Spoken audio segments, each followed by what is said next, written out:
আপনি জানেন কি, আমাদের প্রিয় নবী হজরত মুহাম্মদ সাল্লাল্লাহু আলাইহি ওয়াসাল্লাম একবারে কতগুলো পশু কোরবানি করতেন? এই প্রশ্নের উত্তর অনেকেরই জানা নেই। এমন এক তথ্য আজ আমরা জানব, যা শুনে আপনি শুধু অবাকই হবেন না, বরং রাসূল সাল্লাল্লাহু আলাইহি ওয়াসাল্লামের প্রতি আপনার ভালোবাসা আরও গভীর হবে।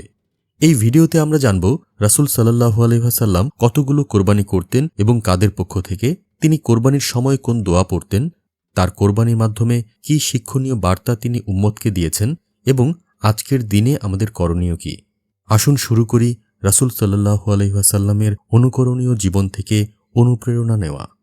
কোরবানি হচ্ছে ত্যাগের প্রতীক, আর এই ত্যাগের সেরা উদাহরণ পাওয়া যায় আমাদের নবী হজরত মুহাম্মদ সাল্লাল্লাহু আলাইহি ওয়াসাল্লামের জীবনে। সহিহ বুখারী থেকে জানা যায়, রাসূলুল্লাহ সাল্লাল্লাহু আলাইহি ওয়াসাল্লাম কোরবানির দিনে দুটি বড় সাদা শিংওয়ালা মেষ কোরবানি করেছিলেন। একটি কোরবানি ছিল নিজ ও পরিবারের পক্ষ থেকে, আর অন্যটি ছিল তার উম্মতের পক্ষ থেকে, অর্থাৎ যেসব উম্মত কোরবানি করতে অক্ষম তাদের পক্ষ থেকে। এই ঘটনাটি কেবল একটি ইতিহাস নয়, এটি রাসূল সাল্লাল্লাহু আলাইহি ওয়াসাল্লামের উম্মতের প্রতি অকৃত্রিম ভালোবাসা ও দয়ার বহিঃপ্রকাশ। তিনি শুধু নিজের ইবাদত নিয়ে ভাবেননি, বরং এমন সব মুসলমানদের জন্য কোরবানি করেছেন যারা কোরবানির সামর্থ্যও রাখে না। কোরবানির সময় রাসূল সাল্লাল্লাহু আলাইহি ওয়াসাল্লাম একটি বিশেষ দোয়া পাঠ করতেন, যেটি শুধু শব্দ নয়, বরং তাতে নিহিত ছিল উম্মতের প্রতি তার অকৃত্রিম দরদ। রাসূল সাল্লাল্লাহু আলাইহি ওয়াসাল্লাম বলতেন, আল্লাহর নামে, আল্লাহ মহান। এটি আমার পক্ষ থেকে এবং আমার সেই উম্মতের পক্ষ থেকে যারা কোরবানি করতে পারেনি। এই দোয়াটি আমাদের শেখায় নেতৃত্ব কেমন হওয়া উচিত, একজন আদর্শ নবী কেমন করে নিজের উম্মতের সুখ দুঃখকে নিজের জীবনের অংশ বানিয়ে নিয়েছিলেন। রাসূল সাল্লাল্লাহু আলাইহি ওয়াসাল্লামের এই আমল আমাদের জন্য অনেক বড় এক শিক্ষা বহন করে।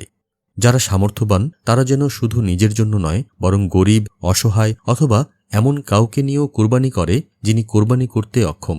এতে রয়েছে সোয়াব, সুন্নাহ পালন এবং মানবিক দায়িত্ব পালনের এক উজ্জ্বল দৃষ্টান্ত।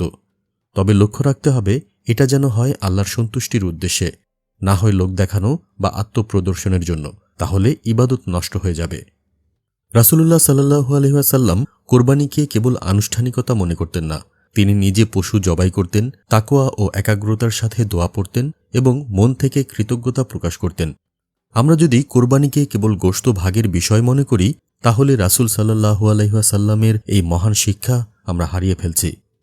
আল কুরআনের সূরা হজে আল্লাহ বলেন, আল্লাহর কাছে পশুর গোশত বা রক্ত পৌঁছে না, বরং পৌঁছে যায় তোমাদের তাকওয়া। অর্থাৎ কোরবানির মূল উদ্দেশ্য হল অন্তরের ভক্তি, ভালোবাসা ও ত্যাগ। রাসূলুল্লাহ সাল্লাল্লাহু আলাইহি ওয়াসাল্লাম কোরবানির সময় শুধু নিজের কথা ভাবেননি, বরং এমন সব ভাই বোনদের কথা ভেবেছেন যারা ইচ্ছা থাকা সত্ত্বেও কোরবানি করতে পারে না। তার এই সুন্নাহ আমাদের শেখায়, যদি আমাদের সামর্থ্য থাকে তবে আমরা নিজেদের পাশাপাশি অন্যদের পক্ষ থেকেও কোরবানি করতে পারি। একটি অতিরিক্ত কোরবানি হতে পারে আপনার জন্য জান্নাতের একটি দরজা।